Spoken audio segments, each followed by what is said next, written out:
গণপ্রজাতন্ত্রী বাংলাদেশ সরকারের মাননীয় প্রধানমন্ত্রী ম্যাডাম ডক্টর জুবাইদা রহমান, শহীদ পরিবারের সম্মানিত সদস্যবৃন্দ, মাননীয় স্বরাষ্ট্রমন্ত্রী, মাননীয় প্রতিরক্ষা প্রতিমন্ত্রী, নৌবাহিনী প্রধান, বিমান বাহিনী প্রধান, জেনারেলবৃন্দ এবং পরিবারবর্গ, উপস্থিত সামরিক ও অসামরিক কর্মকর্তাবৃন্দ, প্রিন্ট ও ইলেকট্রনিক মিডিয়া থেকে আগত সাংবাদিকবৃন্দ, আসসালামু আলাইকুম। আজ 25শে ফেব্রুয়ারি জাতীয় শহীদ সেনা দিবস। 2009 সালের 25শে ফেব্রুয়ারি পিলখানায় তৎকালীন বাংলাদেশ রাইফেলসের কিছু বিপদগামী বিদ্রোহী সদস্যের নির্মম হত্যাযজ্ঞে 57 জন বীর সেনা কর্মকর্তা সহ মোট 74 জন শাহাদাত বরণ করেন।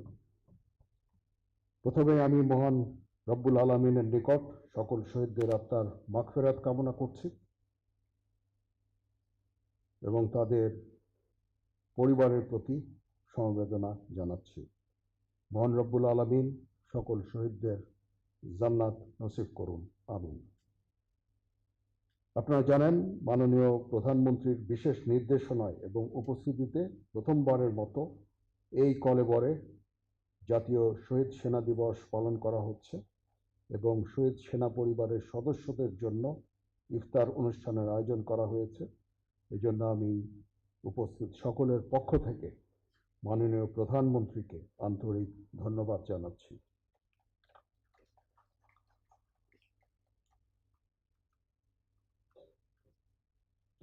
সালের 25শে ফেব্রুয়ারি নিয়ে অনেক কথা হয়েছে। একটা কলঙ্কজনক দিন। তদানীন্তন বিডিআর সদস্যদের কর্তৃক যেই বর্বরচিত হত্যাকাণ্ড সংঘটিত হয়েছিল তা ইতিহাসে নজিরবিহীন। পিলখানা ঘটনার পর শহীদ পরিবারের যে সংগ্রামী জীবন শুরু হয়েছিল তা মসৃণ ছিল না।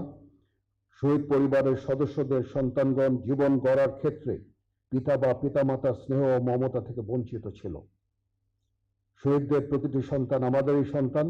বাংলাদেশ সেনাবাহিনী সর্বদা আপনাদের সর্বাত্মক সহযোগিতা নিশ্চিত করে যাচ্ছে এবং ভবিষ্যতেও তা অব্যাহত থাকবে ইনশাআল্লাহ। বাংলাদেশ সেনাবাহিনী এবং বর্ডার গার্ড বাংলাদেশের সম্পর্ক মহান মুক্তিযুদ্ধে আত্মত্যাগের মাধ্যমে রচিত হয়েছে। আমাদের স্বাধীনতা সার্বভৌমত্ব অক্ষুণ্ণ রাখার জন্য বাংলাদেশ সেনাবাহিনী এবং বর্ডার গার্ড বাংলাদেশ যৌথভাবে কাজ করছে।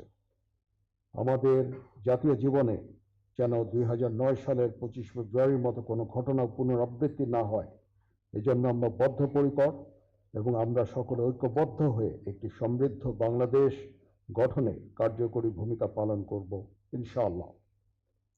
পরিশেষে আজ মাননীয় প্রধানমন্ত্রীর উপস্থিতিতে পিলখানায় শাহাদাত বরণকারী সেনা সদস্যদের পরিবারবর্গের মাঝে আস্থা ও আশার সঞ্চার করেছে। বর্তমান সরকার অতি সম্প্রতি দায়িত্বভার গ্রহণ করেছেন। দেশের বর্তমান প্রেক্ষাপটে শত ব্যস্ততার মাঝে শহীদ পরিবারের সদস্যদের সাথে সাক্ষাৎ করায় মাননীয় প্রধানমন্ত্রীকে কৃতজ্ঞতা ও ধন্যবাদ জ্ঞাপন করছি। এছাড়াও এই অনুষ্ঠান সুন্দরভাবে আয়োজন করার জন্য সেনা সদরের এজি শাখা সহ সংশ্লিষ্ট সকলকে আন্তরিক ধন্যবাদ জানাচ্ছি। মহান আল্লাহ তাআলা আমাদের সকলের সহায় হন। আল্লাহ হাফেজ।